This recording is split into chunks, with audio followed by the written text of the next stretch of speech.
Hey, welcome to 1 Foot of Books. My name's Shard. What episode am I up to? 12? 13? I don't know. I've kind of lost count. Sorry I wasn't in the last couple of weeks. Haven't uploaded. It's just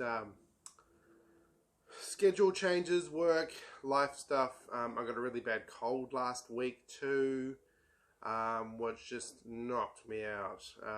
Wasn't COVID. But it was equally sucky. I don't know, I haven't had COVID, but I don't think I have. I probably have, but I didn't test for it, or didn't test positively for it. So yeah, that was me. I was out the last couple of weeks. Apologies, but I'm back this week. Let's get it done. Doing this on a Monday morning, just because I just felt like getting it out there. You know, it's almost winter, almost the depths of winter here in the beautiful Blue Mountains. It is deep autumn. It is getting quite cold. Quite cold. Yeah, especially inside. I don't know if you like. This is Australia and New Zealand. Let's build houses. Should we insulate them? No. So you're living up in the mountains. The mountains. You know, where you think it gets cold. It also gets hot up here. So they think, no, it gets hot enough up there, no, they need insulation, no houses need insulation. Well, once winter comes around, I go outside, it's like 3 degrees warmer. It's freezing in here, freezing in houses. But in the summer, of course, it gets hotter. So this inside stays a little bit cooler. But the winter, there's no insulation here. Like, it's cold in here, my fingers are purple. I go outside, it's warmer. Anyway, enough whinging. Apologies if I cough at some point. I'm still in the kind of exit throes of my cold. There's a lot of phlegm of various shades coming out, and like, I'm sorry for that description, but that's just the way it happens now. I used to get a cold when I was younger, the last couple of days, a couple of sneezes. Oh, I've got a cold. Now, just I have a cold by a week, and then the week after that cold, hello phlegm for a week. Jeez. Anyway, to the books. 1 Foot of Books. I just grabbed it out of that square up there. We are everywhere. What is this? The Irresistible Rise of Global Anticapitalism. Edited by Notes from Nowhere. Though I think we're kind of like an anarchist, anti-globalization, anti-capitalist movement group. I think they're still around. When was this from? I've got a couple of books like this that I'm going to have a look at. This is from 2003. Oh, it's from Verso, published by Verso, who are quite a well-known kind of, you know, cool publisher. Yeah, I haven't looked at this much as I've looked at the other one that I have here that I'm going to talk about. Full of cool, like, photo stuff, essays, ideas on, like, how to, you know, rage against the machine kind of thing. Found this at the Salvos in Marrickville when I was living in there. Pretty cool. I don't know if it's got recipes or anything like that. Why would it? It's anti-capitalist kind of thing. But anyway, let's have a look at the contents. Emergence and irresistible. The ecology of the movements, creating spaces for freedom, building it without taking it, resisting state repression. So yeah, this is all like examples from around the world, essays from people like in Quebec, ex-Yugoslavia, Papua New Guinea, Italy, UK, South Africa, Argentina. Yeah, pretty cool book. I don't know, I can't remember if I've read any of this. I might have flipped through it ages ago. Sorry, we are everywhere. You're not up in my brain. This is a really cool book. An anarchist cookbook. Recipes for Disaster. This one I have dipped into quite a lot over the years.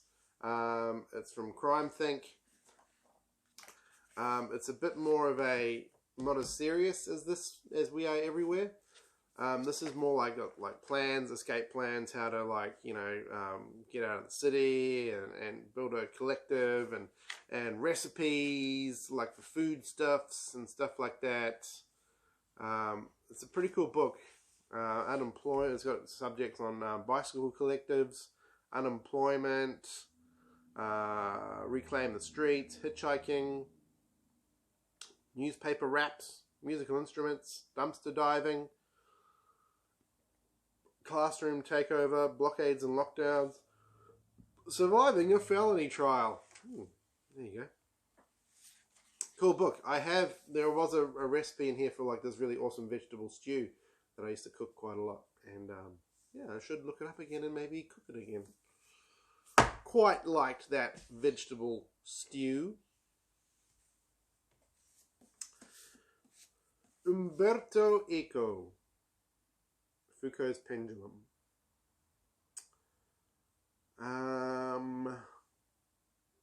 I got this at Kinacunnya in the city, in Sydney. If you've been to Kinacunnya, big up Kinacunnya, cool bookshop. I got this in the mid-2000s. I think it was around the time I read The Invisibles. And I think this is the first Umberto Eco book I read cover to cover. No, I hadn't read Name of the Rose at that point. No, this was the first one I read cover to cover. Tough book, but awesome book. Great book. It's all about these kind of world-weary, bored book publishers in 1980s Italy. And they're all kind of like, former, wild and crazy young things who are like brought up in the movements in Europe in the 60s and 70s when it was an exciting time to be young, and they've become disillusioned, and they find this manuscript by this colonel who has kind of stumbled upon this treasure, but then there's a conspiracy surrounding it, and this is kind of goes along with the kind of emergence of computer technology in the home, and they create this program where they feed all these crazy conspiracy theories that they've received over the years in publishing into this computer, and it devises its own conspiracy theory that turns out to be true. Yeah, it's a cool book. Delves deep into medieval history, the idea of conspiracy theories, where they came from. It's a dense book. It's a tough book. Don't expect no Da Vinci Code. Rip through it in a weekend. It's about 400, 500 pages. Sorry, 635. A very satisfying read, though. I quite like this book. I would definitely read it again. In fact, I should read it again. It's been a long time since I read it. Probably close to 20 years. Foucault's Pendulum. Karl Mannheim, Ideology and Utopia. I got this from the Anarchist bookshop in Petersham. They were closing down or moving or something, and they had boxes of books out the back, and you went through them and you just took them. And I got this one. Haven't read it. Karl Mannheim, Ideology and Utopia. Sorry, excuse my slurred words. I haven't talked about books in a couple of weeks. It's all just been work and snot. Cool cover. When's it from? Fania Barron Library. If you know where the Fania Barron Library is, let me know. This was published in 1960. Krapokkins Revolutionary Pamphlets. I think I got this from the same book thing at, what was the name of it? Black Rose? Was it the Black Rose Anarchist Bookshop? Possibly? A collection of writings by Peter Kropotkin. If you don't know who Peter Kropotkin was, he was I think he was a Russian prince. And he kind of rejected all that kind of stuff and wrote some of the earliest and most like, you know, referenced and respected pamphlets and ideas around modern day anarchism and stuff like that. I haven't read these. What a surprise. Bernard Shaw, Man and Superman. I think I got this book because it's got some... it's got the Revolutionists' Handbook and Maxims for Revolutionists in the back, which is great. I've never read Man and Superman, but I have read the Revolutionists' Handbook and the Maxims for Revolutionists. Fame. Life levels all men. Death reveals the imminent. Discipline. Mutiny acts are needed only by officers who command without authority. Divine right needs no whip. Women in the home. Home is the girl's prison and the woman's workhouse. The social question. Do not waste your time on social questions. What is the matter with the poor is poverty. What is the matter with the rich is uselessness. Right on, sure, right on. Self-sacrifice. Self-sacrifice enables us to sacrifice other people without blushing. If you begin by sacrificing yourself to those you love, you will end by hating those to whom you have sacrificed yourself. So yeah, it's got the play, Man and Superman, and then the Revolutionists' Handbook and the Maxims. Still in really good condition, this Penguin Plays edition, 1967. Yeah, I like it. I like this. I like the bold colours. I love those 60s kind of things, editions.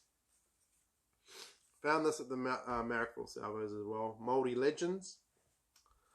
You don't see that much of this stuff around. I was raised in New Zealand and was surrounded by Maori myths and legends in my childhood, and it's great, like going back and revisiting these stories and the cool artwork and stuff like that, and you know, this took me back to those stories. Tinidao and his pet whale, the great fish of Maui, the magical wooden head, Kahukura and the fairy fisherman, Takanawa and the fairies, Rata and his canoe. Yeah, I knew all these when I was a kid, man. I love that stuff. When is this from? Some Myths and Legends of the Maori People, retold by Alistair Campbell. 1985 printing. Neal Stephenson, Snow Crash. I think I got this from Salvos or Vinnie's somewhere. It's been a long time. I think it's the second copy of this that I've had. I think the first one I had just got the cover ripped off or something like that. Snow Crash, Neal Stephenson. Back when he was kind of a bit more accessible and had stories that weren't 3,000 pages long. I think this was his second book after the Big U or something like that, the university one. I haven't read that one, but this great rollicking, hyper quick sci-fi action craziness. Cool book. He really started going to where he is now with the next book, which is the book after this, which was Young Lady's Illustrated Primer. But this one is just kind of him, you know, young writer, exciting, lots of fun, whip, snappy, cracky pace. Like, it's just fast and it's funny, and there's heaps of cool stuff in it. Hero protagonist, the main hero. It's all very, you know, tongue-in-cheek, hard on the sleeve kind of thing. But if you like Neal Stephenson and you haven't read Snow Crash, do yourself a favor. It's really cool book. Yeah. My friend Rachel gave me this. I still haven't read it. My Family and Other Animals. Gerald Durrell. This book is soaked in the sunshine of Corfu, where the author lived as a boy. with his family and other animals. It is a matter of personal taste whether one most enjoys the family with its many eccentric hangers-on, or the animals Jerry studies and brings back to the strawberry pink, the daffodil yellow, or the snow white villa. The procession includes toads and tortoises, bats and butterflies, scorpions and geckos, ladybirds, glowworms, octopuses and rose beetles, Quasimodo the pigeon, and puppies, Whittle and Puke, and of course, the magpies. Never read it. Will one day, maybe. Oh, this is two books. 2 books out of 5. Psychological commentaries on the works of Gurdjieff by Maurice Nicol. I found these in the Bower in Marrickville, and fantastic books. If you know anyone who knows Gurdjieff and has read anything by Gurdjieff, you know that he is far more accessible in terms of what he thought, what he was trying to say, and explanations and examples and stuff through his followers. So Nicole does a great job of going through some of Gurdjieff's talks and kind of not saying this is what he meant to say, but more like saying this is a clearer way of saying what he said, because Gurdjieff was willfully obtuse. That was part of his shtick. He loved like playing with people, and if you go through his disciplinaries, is that a word? Anyway, if you go through the people who disseminated his works and wrote books about them, you'll get far more out of these books than you will just by reading Gurdjieff alone. Gurdjieff alone is a recipe for, it's like spraying bleach in your third eye. Ow! But these guys break it down a lot. Ouspensky does it a lot as well, but I really liked these books. I'd never heard of Maurice Nicol. And I found these 2 books, volume 4 and 5. I want to get the other 3. But these ones, he breaks it down to bite-size things. So he goes through certain talks that Gurdjieff gave, and then breaks them down into further subjects. So you can go looking for specific things like self-love in the universe, objective consciousness, work on essence, things from the work about life and forming work attitudes. Sounds boring, but if you're into Gurdjieff, these like I loved finding these. Yeah, these are prides of my collection. I love those books. Got them for like $1 each. The Beginner's Guide to Kung Fu. I don't know Kung Fu, but I know I like this book. When is this from? It's one of those great 70s, like, you know, big open. 1974. So it would have been around the same time that Bruce Lee fever was starting to hit the West. Is that after he died? Felix Dennis and Paul Simmons. I found this.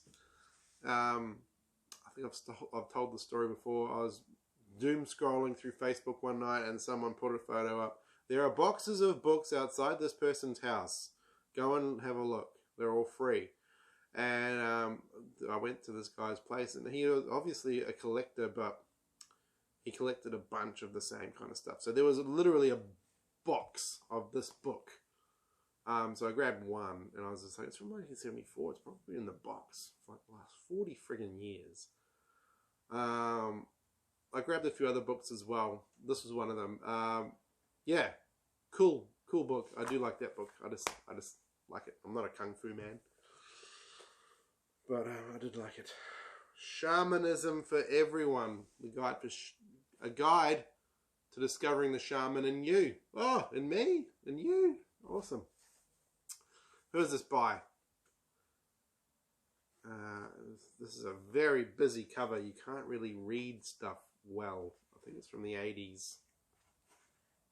Ginny Graham Scott, 1988. Excuse me. Chapter 1, Learning to See into Other Dimensions. Wow, that's a skill we all need, isn't it? Chapter 6, Using Your Ability to Project in Everyday Life. Projecting yourself into the future. Recognizing your inner source of personal power. Haven't read this book. Don't know if I ever will. But I found it at a Vinnie's one day. Can't remember how much I paid for it. Would have only been a couple of bucks. I got this from Mullumbimby. I think it was at the Save the Children shop up there. Learning to Learn. Strategies for Accelerating Learning and Boosting Performance. This was not long after I had a kid. And so I was kind of excited about, oh, teaching a child to learn. And then, you know, the years catch up with you and you're just like, I just want this kid out of my house, you know. But no. But you just realize it's tough teaching anyone anything, let alone another person. It's hard enough trying to teach yourself. But yeah, I quite like this book. I read a little bit of it. It's all about learning strategies and how the brain works and stuff like that. The days are just packed. Calvin and Hobbes. Got onto Calvin and Hobbes in my stoner days. Just, you know, you'd smoke a ball and then just sit down with like a Far Side gallery or a Calvin and Hobbes collection. And they are very cool. You see them around all the time at op shops and stuff like that. There's lots of them out there. And I wholeheartedly recommend anyone. Zap Comics. Excuse me. I got this for my birthday one year from a friend of mine, Hisco. He knew I liked Robert Crum, and there's some Robert Crum stuff in here, and yeah, good book. I'm not going to show any of the pictures in it because it's an adult comic book. Finishing off today, Overcoming Shyness and Social Phobia. Who's this by? Ronald M. Rappy. I hope it's Rappy. A couple of years ago, I shelled out the big bucks, and I went to a psychiatrist. So like, hey, what's behind this little muddle called Shard? You know, what's going on up here? And he was just like, it sounds like to me you have social phobia and shyness. And I was just like, oh, yay, here's another $1,000 for that diagnosis. I knew that since I was a kid. So then he was like, get this book, we'll do the exercises, and what's that, sir? You just kind of trailed off there. Let's get the book and do the exercises, and yeah, so I found this book secondhand. No way I'd pay full price for it. It's expensive. Found it secondhand, got it, got some good exercises. Cool book if you suffer from social anxiety and shyness like me, like pretty much everyone. Yeah. It's got stuff in here that works. Funny that. If you read through a book that, like a self-help book, and you do the exercises and stuff works. It's usually how it works. You gotta do the exercises though, you know. Yeah, sorry, you can't read your way to happiness. You gotta kind of read and lead yourself there as well through experience and action and that kind of thing. Yeah. Yeah, sucks, I know, but hey, that's life. That's life, isn't it? Anyway, thanks for listening and tuning in to One Foot of Books this week. The phlegm edition. I still got a lot of phlegm. Yeah, hit me up in the comments down below. If you've read any of these books and you want to chime in, let me know. Always open to constructive criticism or just saying hello or, you know, sharing ideas, that kind of thing. All right, have a good week, everybody. I'll see you next time on One Foot of Books.